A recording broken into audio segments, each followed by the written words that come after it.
Hi, this is TechDad and welcome to my channel.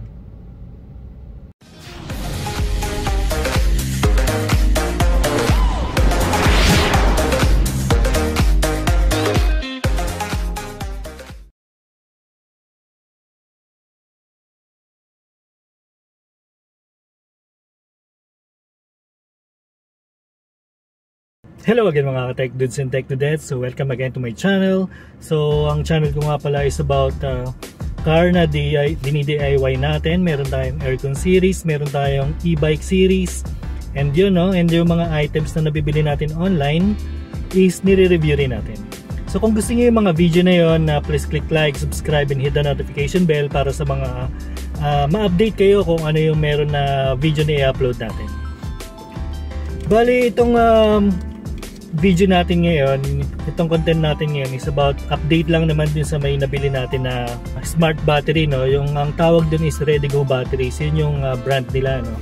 So itong brand na yun is tried and tested ko na siya, 2 years ko na siyang ginagamit, and may 1 year pa akong natitira sa warranty, and ang claim nila is 5 to 10 years yung tinatagal ng battery nila, no? So instead na mag-Amaron ako or Motolite or iba pang brand ng battery nung na-discharge na yung battery ko, kasi bago ako bumili ng smart battery na to, tinignan ko muna, nireview ko muna talaga tong smart battery na to, itong ReadyGo batteries, and nakita ko sa ibang vlog na kukonti pa lang nung time na yon, and available pa lang yung battery nila is for sa mga sasakyan pa lang, no? Sa mga 4 wheels pa lang, and meron din silang pang mga trucks, pero hindi pa ganun karami, hindi katulad ngayon na after 2 years, no, na dumami na yung mga gumagamit nito. Kung ikukumpara mo sa lahat ng mga nakasasakyan sa Pilipinas, parang mga around below 5% pa lang yung gumagamit nito, or below 2% pa lang siguro, kasi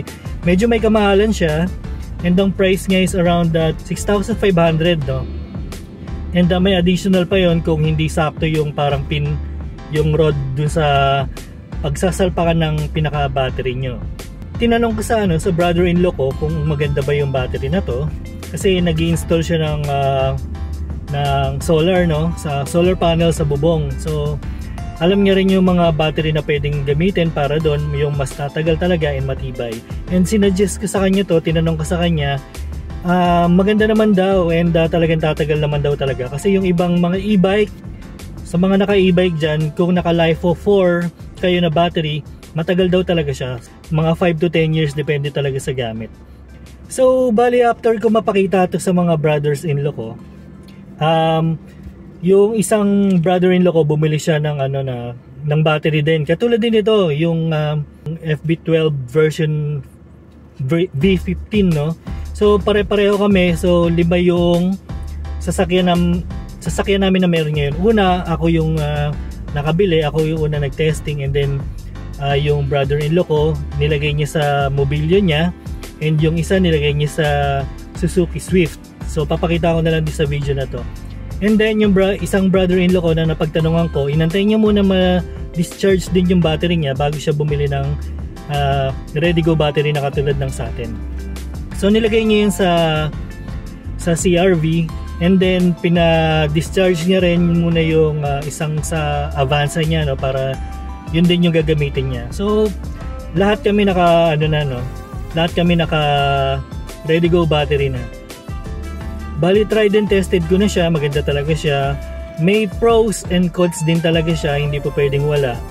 Yung ibang battery kasi pag na-discharge talaga, yung normal battery na ginagamit natin, yung kadalasan, yung alam natin, pag nalobat siya talagang diskarga talaga siya. Hindi na natin magagamit unless karga natin or pa series natin sa kakilala natin or sa may malapit, or kung may pangkargahan kayo, so i-charge nyo lang yun.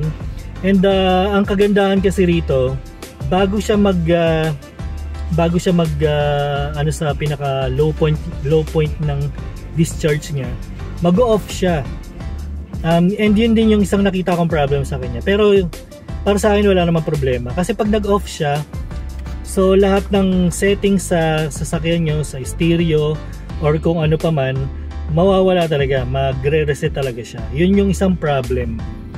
Pero yun din yung nakita kong kagandahan, kasi every start mo, may karga siya, hindi siya talagang malolobat, hindi katulad ng ibang normal na battery. So every time na mag 50% siya or 30%, mamamatay siya. Between yun ng mga 3 to 5 days, depende kung gaano ka-diskarga yung battery niya. So kahit may iwan mo siya ng 1 buwan, 3 buwan, 1 taon, pag ini-start mo siya, meron pa siyang reserba. So hindi ka na magpapalit pa ng battery, hindi ka na magsiseries, hindi ka na magkakarga.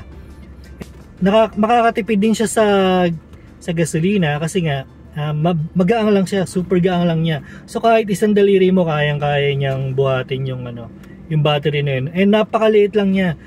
Kung ilalagay mo siya sa battery compartment, talagang maliit lang siya. Hindi katulad yung nakasanayan natin na battery talaga na normal, no?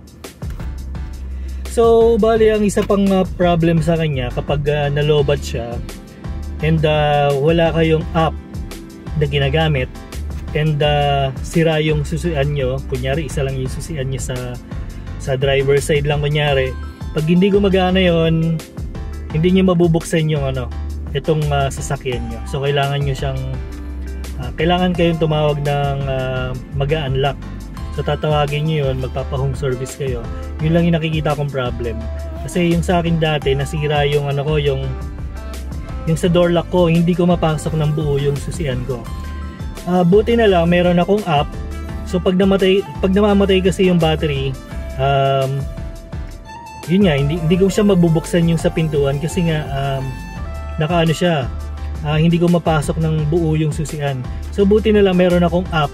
I-on ko lang uli sa app yung yung battery, mag-on siya and then keyless entry, magbubukas na uli yung lock.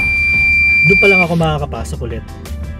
So yun yung isang problem na nakikita ko. Kung sira yung susian nyo, hindi nyo siya ma-open kung wala kayong app. Hindi nyo rin kasi ma-open yung hood kasi nga kailangan nyo pumasok sa loob ng sasakyan.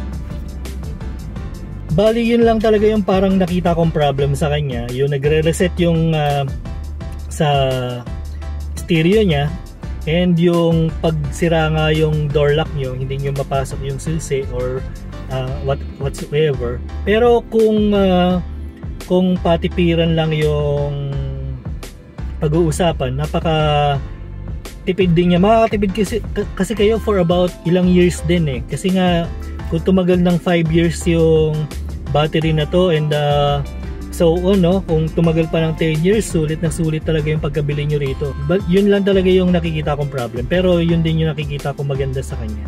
So may pros and cons talaga siya. By the way, meron nga rin pala tong yung battery na to, meron na nga rin palang pang motor kasi upon uploading yung una kong video, parang phase 1 pa lang sila, ginagawa pa lang nila yung para sa mga motor. Ngayon after 2 years, meron na silang pang pang motor talaga na pwedeng gamitin ng mga bikers natin. So hindi lang pang 4 wheels, meron din silang pang 2 wheels. Bali yan lang yung pinaka-update natin. Medyo natagalan kasi gusto ko talaga malaman kung gaano talaga itatagal to. So naka 2 years na nga ako. Sulit na yun para sa akin. And kung tumagal pa ng 5 years na katulad ng sinasabi nila, kung tumagal pa ng 10 years, mas okay. Ang problem lang kasi is yung yung warranty nila. So 3 years lang, pero maganda na rin. Pero yung kiniklaim kasi nila na 5 years, sana 5 years na rin nila yung yung warranty. Pero yun nga, ganun talaga. Pero kung pag-uusapan is kung bibili uli ako nito, pag nasira yung battery ko, yes, bibili uli ako ng katulad nito. Bali, one thing pala, so if meron na kayo nito, make sure na lalagyan nyo siya ng password sa app kasi once na napunta kayo sa may mga maraming sasakyan, katulad dito sa amin, pare-pareho kami ng Redigo batteries, mas maganda kung meron kayong password isa-isa para nadidistinguish nyo kung ano yung meron kayo, para hindi rin nagkakasapuan. And also safety feature na rin kasi syempre pag nasa labas kayo and may mag-trip sa labas, kunyari i-scan lang nila yung Redigo battery app nila and i-off yung battery mo, so walang password, ma-off talaga nila, kaya possible magkaroon ng problem yung sasakyan nyo. So make sure lang na lalagyan nyo ng password. And after 2 years nga, okay na okay siya, maganda yung quality niya, and hopefully matagal pa yung battery na itatagal nito. If nagustuhan nyo itong video na to, please click like, subscribe, and hit the notification bell para sa mga next update na meron tayo. Thank you and God bless!